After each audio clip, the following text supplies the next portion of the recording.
Now, the New Delhi has become the host as of now for the meeting for the National Security Advisors of the SCO member nations.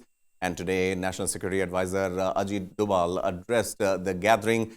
Remember, India is the host, and in the month of July this year, it would be hosting the SCO conference. And that is something where India would also put its point across as far as the safety and security of the region is concerned. Hosting a meeting of the National Security Advisors and top officials of the member countries in the national capital, the National Security Advisor Ajit Doval said that members of the group should respect territorial integrity and not seek unilateral military superiority in adjacent regions. This was an apparent swipe at China's actions in the region. Doval also emphasized the need for regional connectivity, but said such initiatives should be consultative and transparent and respect the sovereignty of all the countries. To discuss what the fine print of the speech made by National Security Advisor Ajit Doval, I'm joined by my colleague Aditya Raj Kaul here in the studio. Aditya, well, talking about the sentiments that are there as of now in the run-up to the SCO summit in July, the commentary that we have not just heard from India but also from the member countries, once again it points out towards a very oblique references are being made to China when it comes to territorial integrity, when it comes to expansionist tendencies. Do you believe that despite being a member, China still faces a lot of heat there? See, firstly, Shanghai Cooperation Organization is a very significant intergovernmental body consisting of 8 members. And there are 2 significant meetings that are going to happen in the run-up to the summit later this year in summer. First is happening today, which is the National Security Advisors meeting of the 8 countries. We now know that India and Pakistan also attended the SCO meeting of the National Security Advisors being held in New Delhi, but virtually. The Russian National Security Advisors Secretariat Secretary Nikolov was also there present. Apart from that, we know that the defense ministers meeting of the SCO countries will be taking place in April this year.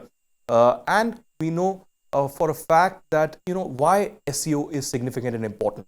Right. SCO consists of about 42% of the global population, the SCO countries.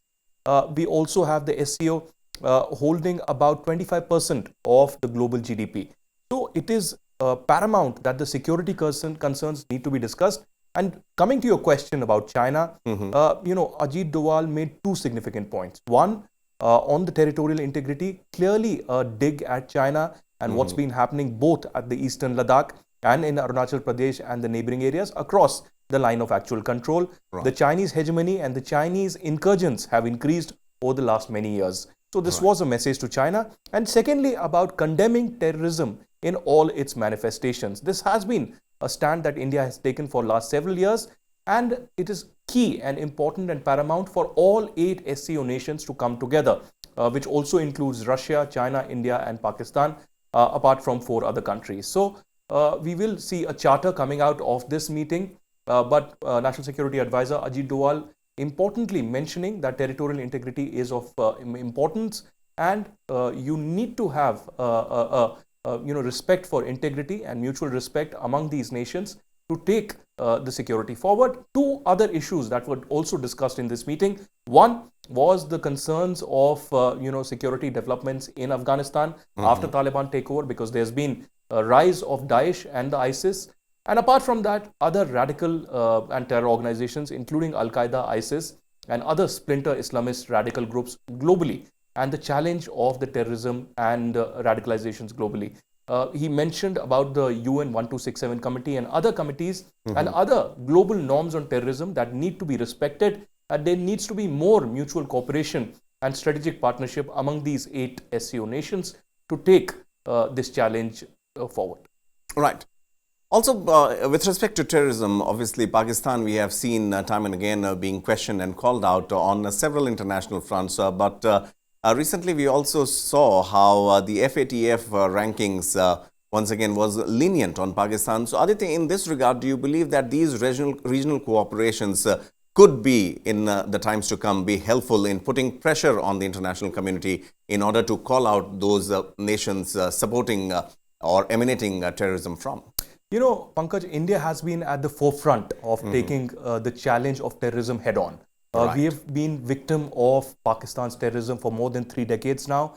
And India has been campaigning at the United Nations Security Council also to have a global unified definition of terrorism. There's a comprehensive convention that's been pending since the mid-90s at the United Nations, where India has been campaigning very strongly.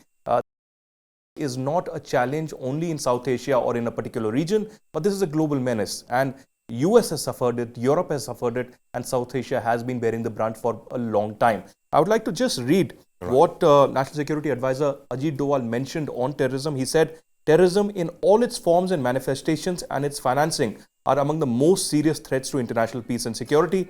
Any act of terrorism, regardless of its motivation, is unjustifiable, and it is important, therefore, for all the countries to fulfill obligations enshrined in relevant counter-terrorism cooperation protocols, including the United Nations Security Council resolutions 1267, 1373, and successor resolutions for the purpose of identifying and implementing sanctions against the global terrorist entities.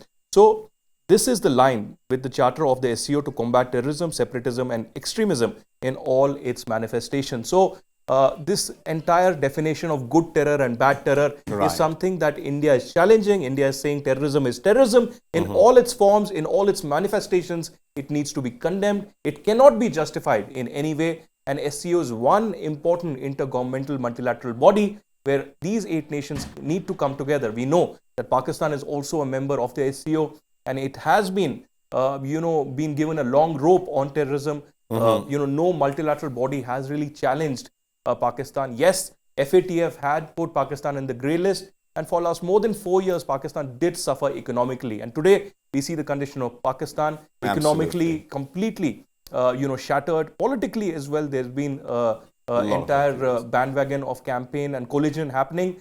And of course, security-wise, there is a large threat of TTP and other splinter Islamist radical groups. So, in the SCO meeting of the National Security Advisors in New Delhi, the message is very clear that India stands against terrorism and expects all the other nations to join this global campaign against terror and other radical ideologies.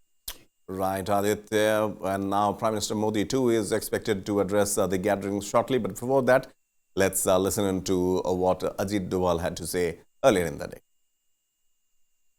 It is my privilege to extend to all of you a very warm welcome to India for the 18th meeting of Secretaries of Security Council of SCO member states.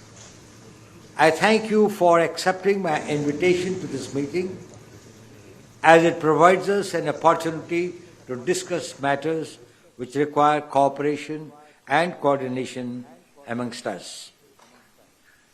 Your participation in this meeting will enrich our discussions and prepare the ground for a successful summit in a few months' time. Excellencies, global security landscape is faced with several challenges on account of developments in recent years.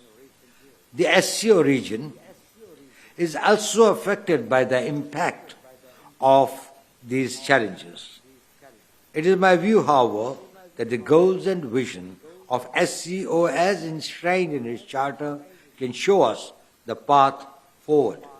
The charter calls upon member states to have mutual respect for sovereignty, territorial integrity of states, and inviolability of state borders, non-use of force or threat of its use in international relations, and seeking no unilateral military superiority in areas. The SCO Charter also exhorts us to maintain and develop relations with other states and international organizations, and to cooperate in the prevention of international conflicts and in their peaceful settlement. Excellencies, to my mind, if we follow these unexceptionable principles, we can make a significant contribution to our regional security and indeed global security. India's foreign policy is based on these very principles and reflects our commitment to the Charter of the SCO. Excellencies, terrorism in all its forms and manifestations and its financing are amongst the most serious threats to international peace and security. Any act of terrorism, regardless of its motivation, is unjustifiable. It is important, therefore, for all countries to fulfill the obligations enshrined in the relevant counter-terrorism cooperation protocols, including UN Security Council resolutions 1267, 1373, and successor resolutions for the purpose of identifying and implementing sanctions against global terrorist entities. This is in line with the Charter of the SCO to combat terrorism, separatism, and extremism in all their manifestations. Excellencies, connectivity remains a key priority for India.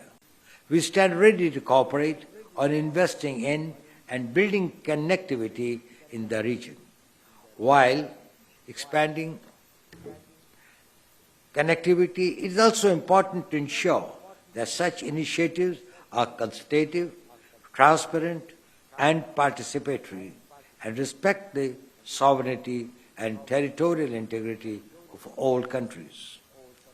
Our approach is in sync with the Charter of the SCO for comprehensive and balanced economic growth, for integration into the global economy, and improvement of transit capabilities. India is also committed to fulfilling our obligations under the International North-South Transport Corridor and for the inclusion of the Chabahar port within the framework of INSTC.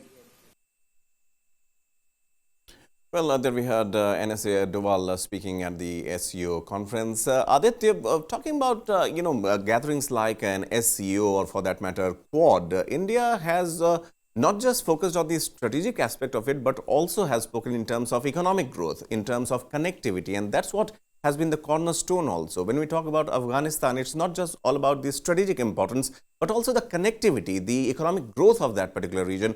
How do you see, as of now, India doing a balancing job here, and how the perception as far as the world bodies is concerned, where does India stand in that regard? Well, connectivity is certainly a major concern, and India has been again raising this for last several years. Be it at the Heart of Asia that used to happen on Afghanistan, or SCO, or at the United Nations and at the European Union as well.